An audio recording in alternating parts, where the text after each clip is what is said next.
రిజర్వేషన్ల మీద జీవో ఇస్తామని ఏదైతే టీవీలలో పేపర్లలో మీకు లీక్స్ ఏవైతే వస్తున్నాయో ఎలక్షన్ కూడా పోవాలనేటువంటిది అవన్నీ మీకు వాళ్ళు డైరెక్ట్ చెప్పకుండా చాలా లీకేజెస్ వస్తున్నాయి. అయితే 42% రిజర్వేషన్ అనేది Kamareddy declaration Karnataka chief minister Siddaramaiah గారిని పిలిచి కామారెడ్డి డిక్లరేషన్ చేయించింది మీ అందరికీ తెలుసు. ఆ రోజు టెక్నికల్ ఇష్యూస్ ఉన్నా చట్టబద్ధత కావాలంటే అది పార్లమెంట్లో పాస్ కావాలని తెలిసినప్పటికీ మాకు 120-30 సంవత్సరాల అనుభవాలు ఉన్నాయని ఊకదంపుడు ఉపన్యాసాలు అందించి బీసీ సమాజాన్ని మోసం చేసి ఓట్లు వేయించుకుంది కూడా మనందరం చూసినాం. అదే డిక్లరేషన్లో సంవత్సరానికి 20,000 కోట్లు బడ్జెట్లో పెడతామని చెప్పింది కూడా అదే డిక్లరేషన్. ఉద్యోగ అవకాశాలు ఇస్తామనేది కూడా అదే డిక్లరేషన్. సరే కులగణన తప్పుల తడక అని చెప్పి మేము అసెంబ్లీలో చెప్పినాం, బయట చెప్పినాం, మీకు అందరికీ కూడా తెలుసు. ఇంకా 16%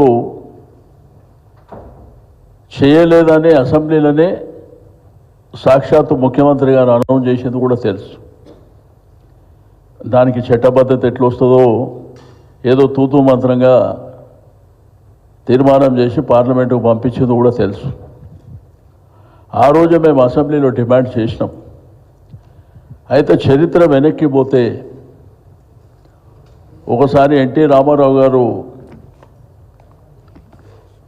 బీసీలకు రిజర్వేషన్లు కావాలని చెప్పి బిల్ పంపించి కేంద్రానికి పంపించారు. తర్వాత చంద్రబాబు నాయుడు గారు, వైఎస్ రాజశేఖర రెడ్డి గారు, ఆ తర్వాత కేసీఆర్ గారు అవన్నీ తీర్మానం చేసి పంపిస్తే ఇప్పటి వరకు దానికి ఆలన పాలన కేంద్రంలో ఏ ప్రభుత్వాలు ఉన్నా కానీ చెత్తబుట్టలో వేయడం తప్ప ఏమీ జరిగింది లేదు. అయితే మా సమాజాలకు సంబంధించి మా జాతికి సంబంధించి ఇది చాలా ప్రధానమైనటువంటి డిమాండ్, కొన్ని సంవత్సరాల తరబడి నడుస్తున్నటువంటి డిమాండ్. ఈరోజు ప్రధానంగా తెలంగాణ భూభాగంలో మా సామాజిక వర్గాలే 100% అంటే దీంట్లో ఎస్సీ ఎస్టీ మైనారిటీలను కలుపుకొని మా యొక్క సమాజమే 90% ఉన్నటువంటిది అది తేటతెల్లమైంది. కాబట్టి ఏదో గవర్నమెంట్ జీవో ఇస్తామని నేను కొత్తగా వింటున్నాం. దాని శాంటిటీ ఏంది, దానికి ఎట్లా చట్టబద్ధత వస్తుంది, దాని క్లారిటీ ఏంది, దాంట్లోనే డీటెయిల్గా అంటే లోకల్ బాడీ మున్సిపల్ కావచ్చు, జిల్లా పరిషత్ కావచ్చు, ఇవన్నీ కూడా మా పెద్దలందరూ డీటెయిల్గా చెప్తారు.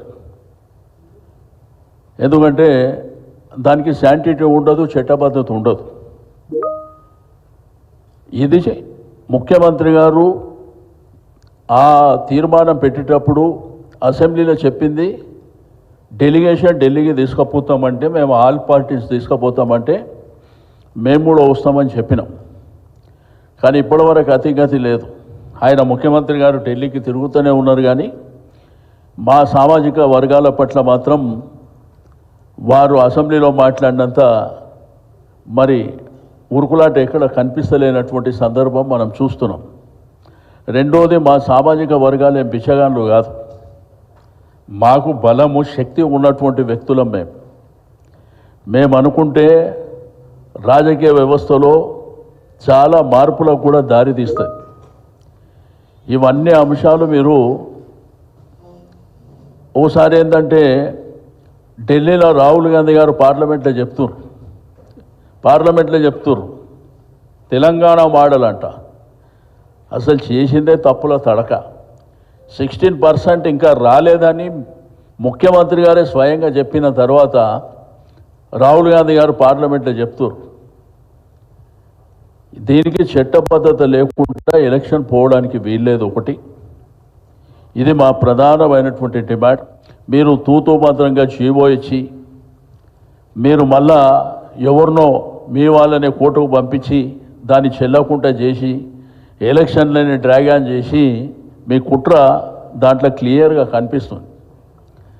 కాబట్టి రెండోది ఏంటంటే పార్టీల పరంగా ఇస్తామని చెప్పి మాట్లాడారు. ఇచ్చామా మాకు పార్టీల పరంగా ఇవ్వడానికి?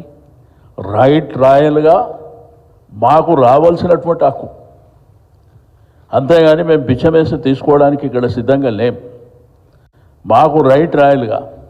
రెండోది ఏంటంటే కులగణన మేమే చేసినాం, మేము బీసీల కోసం పోరాటం చేస్తున్నాం, బీసీలకు చేయాలనే సంకల్పం ఉంది. అంటే ఈ తెలంగాణ రాష్ట్ర ప్రభుత్వంలో nominated either MLC, either Rajya Sabha చైర్మన్లు, మంత్రివర్గం, ఇవన్నీ మీ చేతిలో ఉన్నటువంటి మాత్రం చేయలే ఇప్పటిదాకా. ఆ లిస్టు మీకు తెప్పించి పంపిస్తాం. ఇవేమో చట్టానికి సంబంధం లేదు, పార్లమెంట్లో పాస్ కావాల్సినటువంటి అవసరం లేదు. మీ చేతిలో ఉన్నాయేమో మీరు చేయలే. అంటే మాకెంత గంభీరంగా మీరు మాట్లాడుతున్నారంటే మేమేదో నిజంగా చేసేస్తున్నామని ఆ అభూత కల్పన ఏదైతే సృష్టించారో, కామారెడ్డిలో ఏదైతే సృష్టించారో ఆ కామారెడ్డి డిక్లరేషన్కి అనుగుణంగా మళ్ళీ సృష్టిస్తున్నారు. మా వాళ్ళ మీద మీకు ఇట్లా ఆ కమిట్మెంట్ ఉంటే మీకు ఉన్నటువంటి ఆ పదవుల విషయంలో మా వాళ్ళ అర్హులుగానా చెప్పవలసినటువంటి అవసరం ఉన్నది. కాబట్టి ఇవన్నీ అంశాల విషయంలో ఇన్ డీటెయిల్గా పోవాలంటే మా నాయకులు ఇప్పుడు మాట్లాడతారు, పెద్దలు. మరి శాసనమండలి